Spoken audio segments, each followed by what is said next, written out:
Father Michael Delcambre is on the line, and Yes, we're going he to talk is. about Giving Day.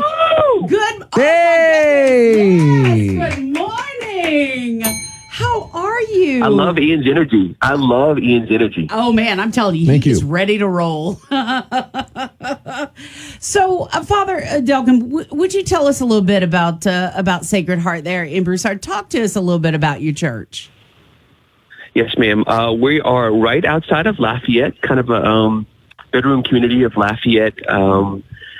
We have a little school, St. Cecilia, beautiful school. We have about 1,800 families, and we're just growing. People are moving into Broussard and Youngsville area in droves. It's a growing young community that kind of has a wonderful mix of kind of old established Broussard, and then a lot of new families who are maybe moving from Lafayette area or moving into the area from outside of the state.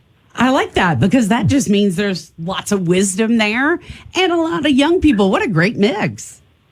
Exactly. It's really fun. It's fun to see the two come together. It's a beautiful family. I know a couple and they have some kids and they go there at St. Cecilia. I always see the best pictures. You guys seem like you have a loving church family and a loving environment. We do. Just trying to create an environment where people feel safe to grow and they have a place where they can ask questions. I know a lot of people have questions about faith and God and life in general and what kind of why we're here and is there more to life than this? And hopefully people experience in our parish a safe place where they can come and ask questions and explore. And I hope they find that. I think they are. People still they're coming in droves, so we're having fun. Oh, gosh, I'm glad. You mentioned having that open environment to ask questions, and there are people whose faith isn't as strong as others. Mm-hmm. They question their Catholic faith, or they question whether there is anything beyond. I mean, and especially in this last year. Absolutely. You know? And it's part of, really and truly, that we're taught as Catholics that having those doubts are, that's part of the faith. That's part of the journey in exploring Catholicism. So for those who may have those thoughts, why is going to your church a good option? Why is it a good safe space for them to go? Yeah, sure. Well, great question. I think my experience is a lot of, we see our grandmas and we see them going to mass every day and we see them just praying constantly. And it's so beautiful and so, a source of admiration. But often when we ask questions, we might get from them or maybe our parents that's just what you're supposed to do, or that's just what the church teaches. So I love the question, appreciate the question, but don't ask too many questions, right? Mm-hmm. I think it's at Sacred Heart, we have tried to encourage people to join small groups. We know that it's hard to have intimacy and it's hard to have relationships with people in such a large context, like at Mass. You know, there's maybe 300, 400, 500 people, and you really don't get to know anyone. At Sacred Heart, we really encourage people to join small groups. So it's pockets of 8 to 12 people that you meet regularly. You meet in the fall semester, spring semester.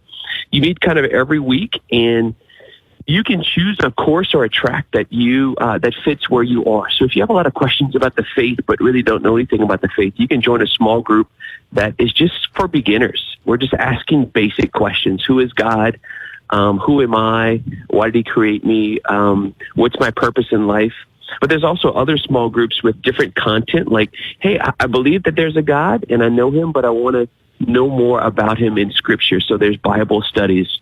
So we have a community of people who are in small groups of people throughout our parish and outside of our parish that are just learning, they're growing, they're meeting together once a week, they're praying together, they're studying together. So while we do meet on Sundays, we also meet during the week, which kind of feeds people's hunger just to grow and ask questions, and they can find a safe place within friends that just pray for them, and it's a neat environment. I'm enjoying it. South Louisiana Giving Day is tomorrow. You guys are part of that, and so basically, people can come and show their support, even if they don't go to your church. Now, I'm wondering, have y'all already started receiving some donations as well, Father Delcambre? Yes, ma'am. We have started receiving a few. I think because it's kind of advertised as a giving day, perhaps people are thinking they can only give during the actual day. The day is tomorrow, but I know that SOLA is receiving gifts right now leading up to the day. So we received a few, and kind of our platform for what we are advertising is our streaming. We're streaming online, kind of when COVID hit. Like everyone, we were kind of stuck like, oh my gosh, we're disconnected from our people. We're disconnected from everything, and people felt disconnected. So we started with our phone, then we started with our computer, streaming masses. I love it. Did you really? You started with the phone?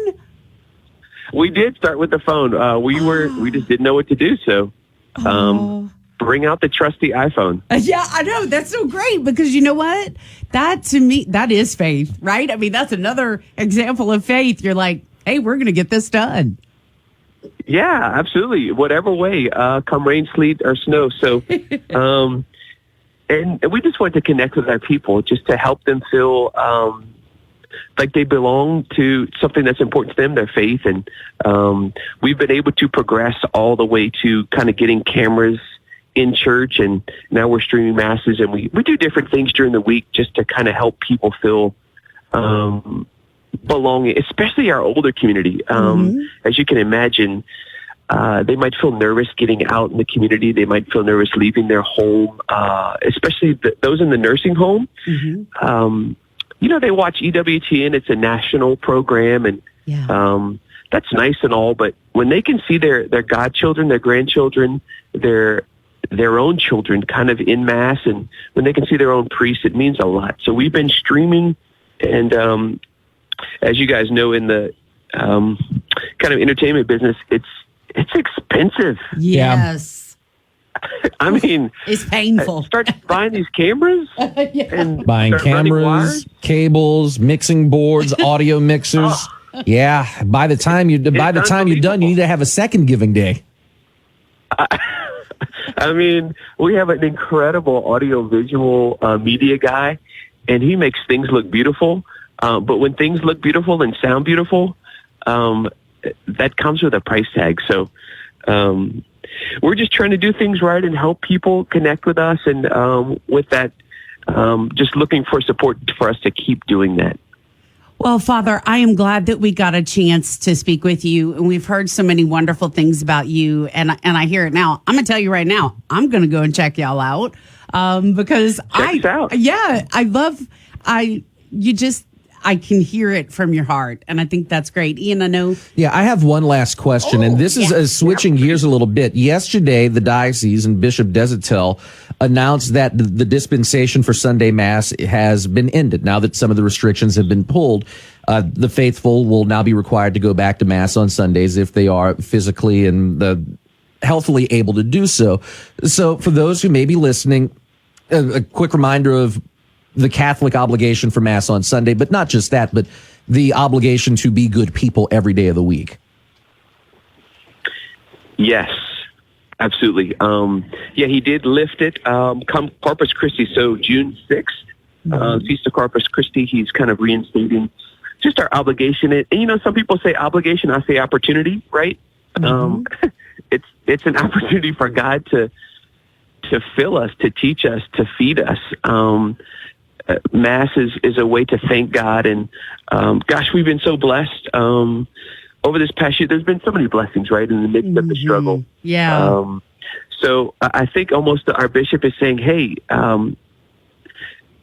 remember what God has done for you, and give him thanks, and continue to let him help you. So, yes, Ian, thank you for bringing that up. And most of the churches will probably have spaces for people who might be still a little nervous. I know at Sacred Heart we have a space where it's kind of sit wherever you want. We don't have social distancing, but we also have another space that you can kind of sit 6 feet apart if you need that or feel more comfortable with that.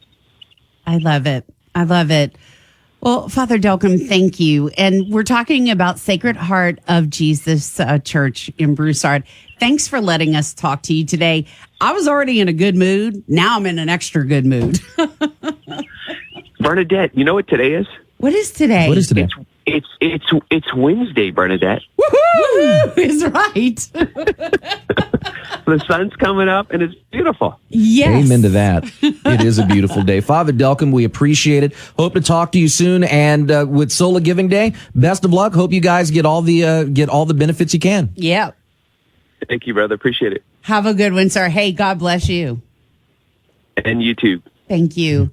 Man, what a great discussion. Like I said, I was already in a good mood. Now I'm like, How can you not be in a good mood after talking to him? I know. I love it. So it's going to be clearing out, a little bit cooler today. High at 78. Mostly clear for tonight. And a low at 60. And it's May. All right. Right now, 65 It's gotta be degrees. May. Yeah.